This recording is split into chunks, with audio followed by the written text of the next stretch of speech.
그 서울 시내의 가장 큰 재개발, 단군 이래 최대의 재건축이라고 표현되어지는 둔촌주공 재건축 공사가 중단됐잖아요. 그래서 이 중단된 게 왜 중단이 됐고, 이 중단된 것들이 어떠한 영향을 미칠 건가, 그리고 여기에서 보여진 시사점이 무언가. 제목이 이거잖아요. 둔촌주공 재건축 공사 중단. 공사가 중단됐다는 얘기예요. 아마 공정률이 한 50%를 좀 넘어간 것 같더라고요. 공정률이라는 건 뭐냐면 착공을 해가지고 착공해서 이제 건물을 바닥을 다지고 건물 세우고 해가지고 이걸 갖다 공정률로 해서 얼마가 갔네 공정률을 관리하거든요. 근데 지금 52%라고 그러더라고요. 52% 공사가 진행되는데 이 50% 공사가 진행되다가 갑자기 중단이 된 거예요. 그러니까 중단의 이유를 여기서 살펴보면은 이게 양측의 대립이에요. 조합 측과 시공사. 이 시행사들과의 대립이거든요. 그러니까 건설사죠. 이 건설을 하고 있는 시행사들의 의견과 이 공사를 추진하고 했던 조합과의 서로 간에 이제 분쟁이 붙은 거예요. 그러니까 분쟁의 이유는 이제 대부분 다 돈이잖아요. 그러니까 돈이 다 분쟁의 이유가 될 수밖에 없는 거예요. 그 분쟁의 씨앗을 제공해 준 게 뭐였냐면 사실은 전 조합장이 이 건설비 비용을 갖다가 추가적인 계약을 한 거예요. 정확하게 한 2조 6천 정도가 됐던 금액에 2조 6천을 갖다가 3조 3천을 해서 5천억을 갖다가 더 증가를 한 거예요, 조합장이. 그 계약을 하고서 근데 이 조합장이 계약을 한 이후에 해임이 됐어요. 해임이 되고 새로운 조합장이 오면서 이 계약은 무효이다. 그러니까 건설사 입장에는 조합 측에 이미 계약이 되어서 3조 3천원을 갖다가 받는 건설비로 해가지고 건설을 해야 되는데 조합 입장에서는 이렇게 건축비가 올라가면 무슨 일인가요? 건축비가 올라갔을 경우에는 실질적인 차액 부분에 대한 것들을 이게 건설비로 많이 들어가기 때문에 조합 입장에서는 자기 돈이 빠져나가는 부분이잖아요. 그렇기 때문에 조합들은 수용할 수 없다. 자기는 원 계약했던 2조 7천에 대해서만 하겠다. 그래서 갈등의 씨앗은 거기서부터 이제 벌어지기 시작한 겁니다. 이렇게 해서 갈등의 씨앗이 됐는데 이 갈등의 씨앗 때문에 실제로 이제 건설사와 조합 측의 이 대립이 시작되면서 공정률이 이렇게밖에 지루하게 했음에도 불구하고 이제 공정을 하지 않겠다. 공정을 하겠다. 철수를 다 해버린 거예요. 철수를 하겠다. 조합과 맺었던 계약을 갖다 파기해야 되잖아요. 파기했을 경우에 어떤 문제가 발생되냐면 지금 공정이 진행돼가지고 내년도에 2023년도에 실질적으로 이제 입주하기로 했는데 실제로 입주할 수 있는 기간들이 이제 더 한정없이 이제 뒤로 물러날 수밖에 없게 되잖아요. 그렇게 되면 무슨 문제가 발생되나요? 첫째 부분이 6천 가구가 있던 분들이 6천 가구가 이주를 해가지고 지금 전세로 살고 있거든요. 그게 둔촌동이기 때문에 둔촌동 일대에 멀리 떠나가지 않았을 거예요. 둔촌동 일대에 6천 가구가 지금 전세로 들어가 있어요. 어차피 자기 아파트가 나오게 되면 거기에 들어가야 되기 때문에 6천 세대가 나가 있기 때문에 그 6천 세대가 강동구 일대 전세 시장에 지금 퍼져 있는 거예요. 내년도에 완공되면 입주해가지고 그 전세 시장에서 빠져나가야지 강동구 일대, 그러니까 동남권이라는데 이 동남권 일대에 전세 시장이 안정화될 텐데 이 전세 시장이 안정화되지 못한다는 걸 지금 이제 보여주는 거예요. 그러면 동남권 일대에 전세 시장이 그렇잖아도 임대차 3법 때문에 불안한데 이거에 대한 것들 때문에 더 불안해지는 현상들이 벌어질 거란 말이에요. 그래서 전세 대란이 그쪽에 많이 벌어질 수 있다는 부분, 첫 번째 그 부분을 읽어내야 되고요.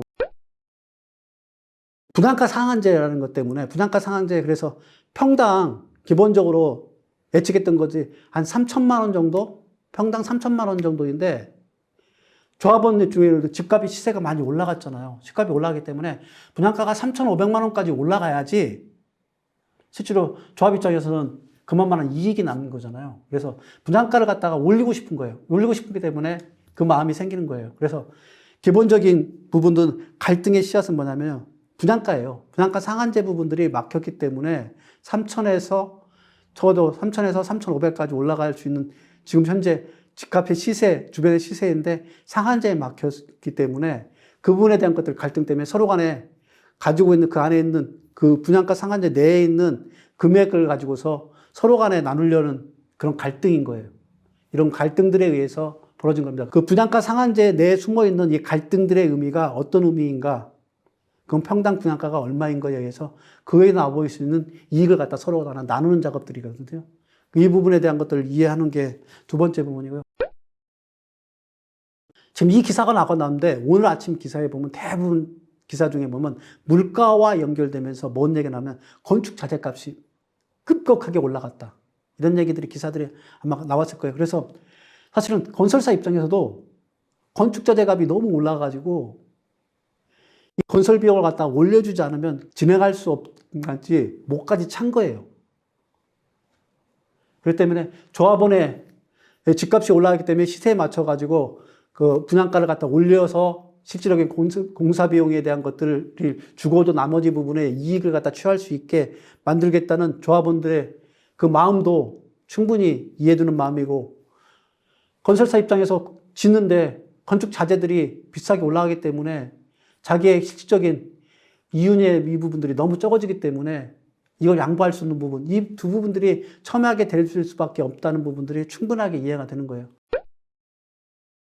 그래서 지금 현재 둔촌 재건축이 이렇게 진행되고 있다 그러면 여러분 딱 머릿속에 떠오르는 게 드시잖아요. 이 6천 가구가 재건축에 의해서 지금 12,000여 가구로 해서 주택의 수가, 공급수가 급격하게 늘어나야 되는데 앞으로 재건축이든지 신규주택이든지 해서 서울 시내에 주택 공급이 이렇게 막혀간다 그러면 뒤로 밀리게 된다는 거, 그거 감이 딱 오시죠. 그러면 주택의 공급의 차질이 벌어질 수밖에 없다. 이 주택 공급의 차질이 벌어지면 수요는 있는데 공급의 차질이 벌어지면 집값은 상승할 수 있는 소를 이야기할 수 있다. 그래서 이 기사를 놓고서 이 세 가지 부분에 대한 것들을 이해를 하셔야 돼요. 건축 자재들이 많이 올라가는 부분 때문에 사실은 건설사들이 건설에 실제로 투입한다 하더라도 이윤을 남길 수가 없는 구조이구나. 두 번째 부분, 조합 측의 입장에서도 분양가 상한제가 걸렸기 때문에 최대한 재건축까지 해서 이 과정을 갖다 어려운 과정을 겪어서 2006년부터 지금까지 벌써 10여 년을 갖다가 기다려온 거 아니에요. 이 과정을 기다리고 난 다음에 이익을 충분하게 그만큼 기다릴 만큼 얻어야 되는데 이 분양가 상한제 때문에 그만한 이익을 얻지 못한다는 부분들, 이 부분들이 조합원들로서도 재건축 오랫동안 기다렸던 부분에 대한 것들이 너무나 억울한 거예요. 이런 부분들이 맞물려 된다는 거. 이 부분들이 전세 시장에 영향을 미치고 주택 공급 시장에 영향을 미쳐서 결국은 집값 상승에 직접적으로 영향을 갖게 될 수 있는 그런 큰 이슈의 사건이라는 거. 그래서 둔촌 재건축 공사 신문에서 이렇게 계속 뉴스에서도 계속 나오는 이유가 이런 아주 민감한 부분들이 연결되어 있는 그런 이슈라는 거, 이 부분들을 갖다 읽어내야 됩니다. 단순하게 거기서 막 재건축 때문에 공사가 중단되고 이런 일이 벌어지고 있대, 이 정도가 아니라 부동산에 대해서 공부하시는 분이라 그러면 이 안에 숨어 있는 의미들을 깨우쳐서 자기가 실제로 어떻게 나아갈 건가에 대한 것들을 방향을 정하는 게 필요한 겁니다.